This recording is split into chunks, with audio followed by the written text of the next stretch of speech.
tough spot for, having to play two bigs that haven't really played. I don't think Christian and Trey, outside of some South Bay games, have been on the court together, and Alex hasn't played in a while, so those guys have done such a good job with the stay ready games, but this offensive rebounds killed us. What are your initial thoughts on round one against Minnesota? Very difficult opponent. They've played as well as anyone, lately, and I believe they're one of 4 teams in the top 10 in offense and defense, so they present a lot of problems. You guys have only faced them the one time in February since trading for Luka, and even then, I think they were without Rudy for that matchup. I guess how do you anticipate going about the preparation, the scouting, just in terms of the matchup? Yeah. I mean, we had games the last 6-7 weeks where we hadn't played the team since AD was on the team. We didn't have Luka, so we have a way of prepping based on previous games against Luka.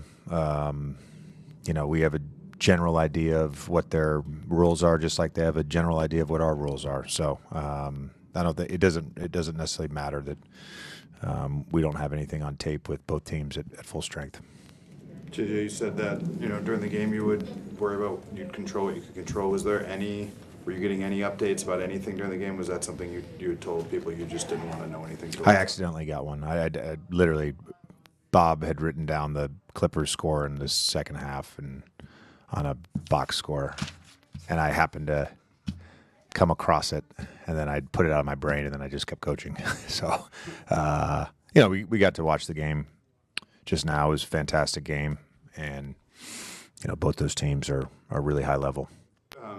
Along those lines, I mean, you've got your players are all in there together watching it. You're watching it together as a staff. Just kind of a unique situation to have that as your team building and different things like that. Just shared experiences like that. What's the value in those things? Yeah, a lot of value. We'll get together Tuesday night and watch the play-in together. We'll spend some time Tuesday, Wednesday introducing a little bit of playoff stuff, but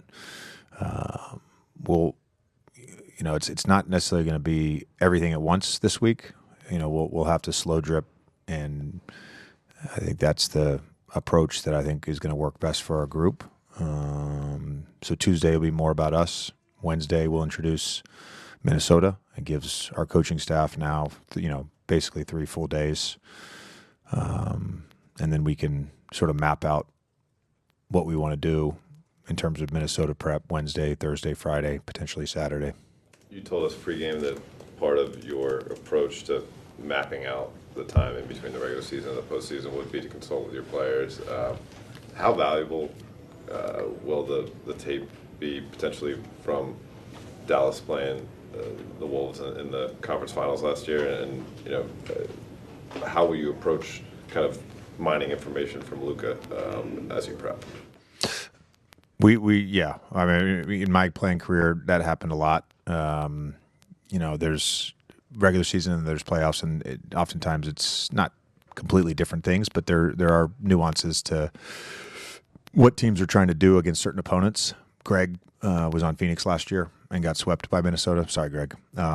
Just stating a fact. So he's got a good level of experience as well. It was literally the thing he said to me as soon as the game was over. So we have a lot of work to do, and they're a really good basketball team.